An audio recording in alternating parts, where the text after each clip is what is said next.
امروز 8 دکبر است و استودیوی مرکزی رادیو آزادی نگاهی می‌اندازیم به خبرهای تاجیکستان و جهان. شهلا گلخوجه هستم. سلام. سرخط موضوعهای برنامه. تاجیکستان از تصمیم آمریکا در رابطه با انتقال سفارتش به بایتولمقدس نگران است. وزارت کارهای خارجی در این باره اظهارات داد. سر خم را تبر نمی‌برد. در تاجیکستان تا هنوز بر این نظرند که خشونت خانوادگی را برای عنعنوی می‌شود حل کرد.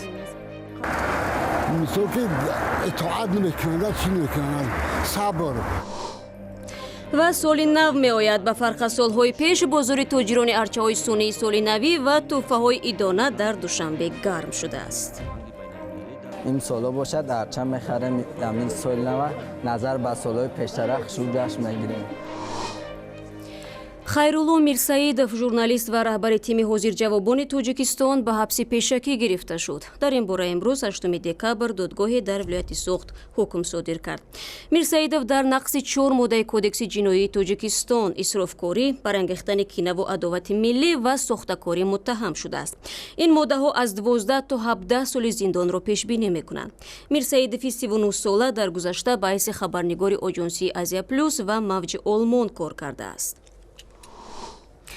вазорати корҳои хориҷии тоҷикистон рӯзи 8 декабр бо пахши изҳороте аз иқдоми Иёлоти Муттаҳидаи Амрико ҷиҳати интиқоли намояндагии дипломатии худ аз шаҳри Телавив ба Байтулмуқаддас нигаронӣ кардааст.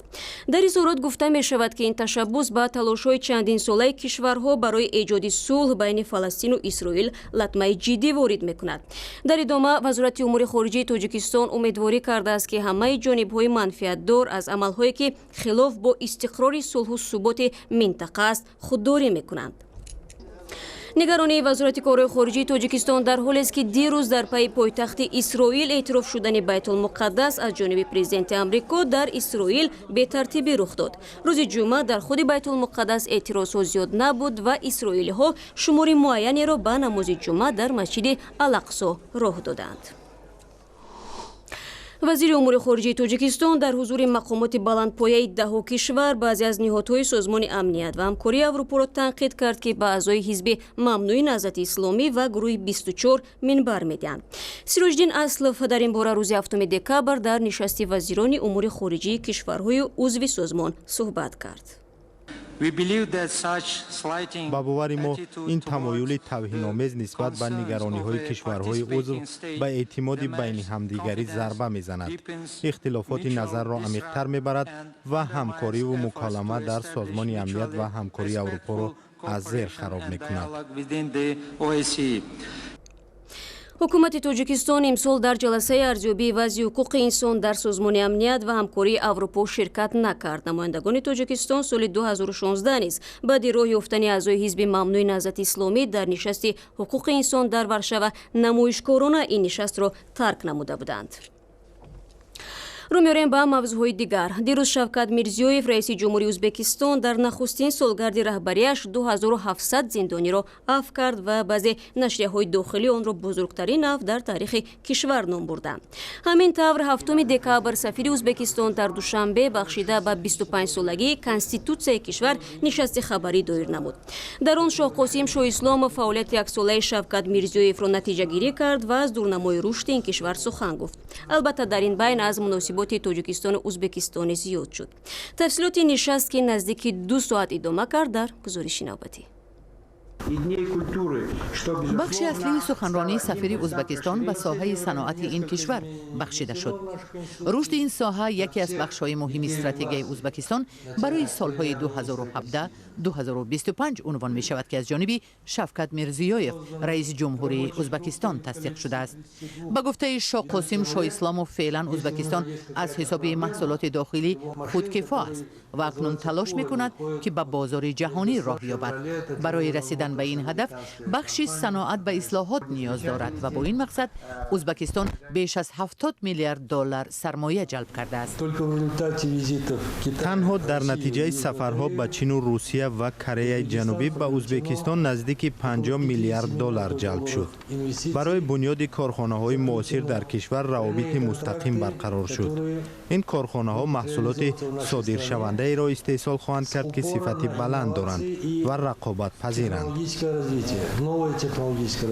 شاقاسم شاه اسلاموف میگوید ازبکستان با مشکلات انرژتیکی روبرو است و این کمبودی را رشد با سرعت اقتصادی، افزایش اهالی و شهرها به بار آوردند. مقامات میخواهد تمام شبکه‌های برقی را تا سال 2020 بازبینی کند و استحصال نیروی برق را از 55 تا 72 میلیارد کیلووات رساند.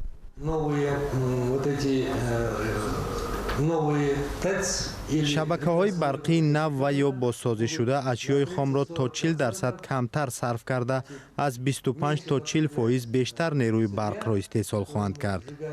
این تکنولوژی‌های نو در جهان استفاده می‌شوند و ما آنها را به ازبکستان انتقال داده کار می‌بریم.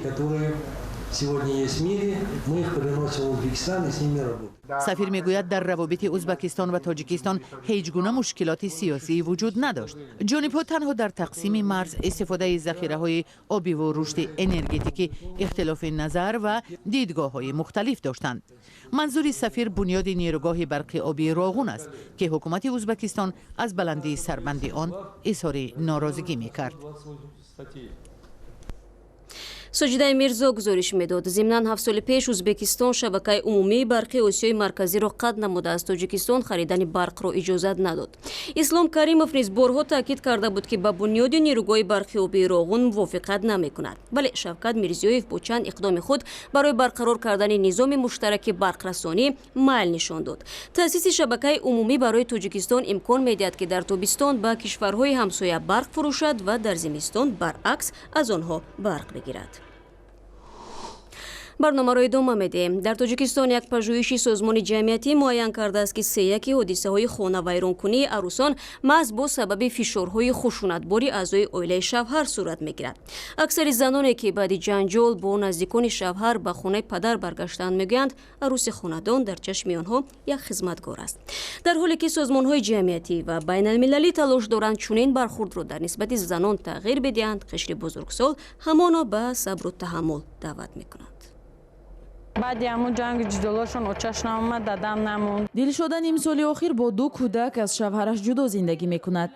ӯ мегӯяд 8 сол аз ақрабои шавҳар хушунати равонӣ дида ба хонаи волидайн кӯчид. мегӯяд дили хушдоманашро наёфт.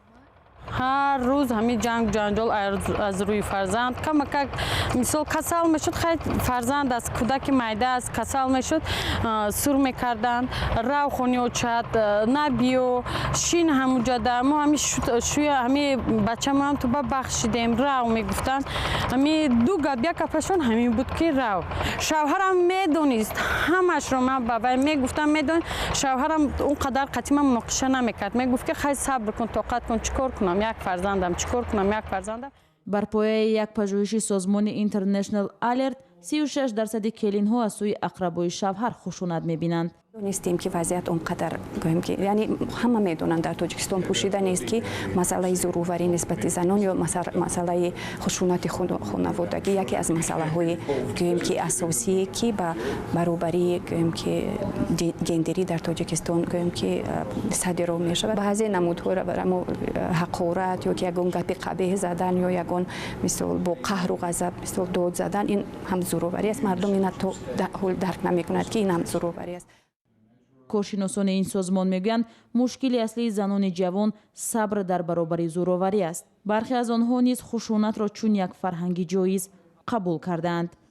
ҳайратовар он аст ки бисёр занҳо мисол фикр мекунанд ки ин бояд чунин бошад. модоме ки ту фарз кардем барои мисол агар хӯрок напухтӣ ё хӯроки бемаза пухтӣ шавҳарат ҳақ дорад ки туро рафту кӯб кунад. яъне то ҳамин дараҷа дарки мардум дар масъалаи зӯроварӣ нисбати занону ин моро ба тааҷҷуб овард ки як пурсиши сари роҳӣ ҳам дар хиёбонҳои душанбе нишон дод ки аксари сокинон бар ин назаранд ки бояд келинҳо пуртоқат ва муҳимтар аз ҳама фармонбардори хушдоманҳо бошанд.